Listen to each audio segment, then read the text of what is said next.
અખિલ ભારતીય રાષ્ટ્રીય શૈક્ષિક મહાસંઘ ગુજરાત દ્વારા તારીખ 2 થી 3 જાન્યુઆરી 2026 દરમિયાન સોમનાથ ખાતે 2 દિવસીય હમારા વિદ્યાલય હમારા તીર્થ પ્રદેશ કાર્યશાળા યોજાઈ।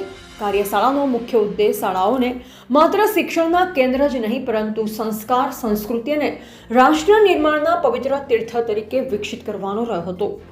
કાર્યશાળામાં શાળાની ગુણવત્તા, શિસ્ત, સ્વચ્છતા, મૂલ્ય આધારિત શિક્ષણ, રાષ્ટ્રભાવના, પર્યાવરણ જાગૃતિ, 21મી સદીના વિદ્યાર્થીઓના કૌશલ્યો, એઆઈનો વિચારપૂર્વક ઉપયોગ, નવી શિક્ષણ નીતિ અને ભારતીય જ્ઞાન પરંપરા જેવા વિષય પર વિસ્તૃત ચર્ચા કરવામાં આવી હતી।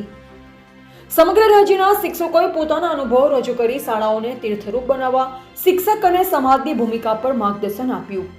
આ રાજ્ય સ્તરીય કાર્યશાળામાં કચ્છ જિલ્લાની વતી અખિલ ભારતીય રાષ્ટ્રીય શૈક્ષિક મહાસંઘ ગુજરાત રાજ્ય ઉપાધ્યક્ષ મુરજીભાઈ ગઢવી, માધ્યમિક સંવર્ગ રાજ્ય અધ્યક્ષ નયનભાઈ વાંઝા, સૌરાષ્ટ્ર સંભાગ 1 સંગઠન મંત્રી રમેશભાઈ ગાગલ, એચ ટાટ સંવર્ગ પ્રાંત મંત્રી અમરાભાઈ રબારી તથા ઉચ્ચતર માધ્યમિક સંવર્ગ રાજ્ય ઉપાધ્યક્ષ પુનસીભાઈ ગઢવી ઉપસ્થિત રહ્યા હતા। રિપોર્ટર ગોવિંદ માતંગ, નિરોણા।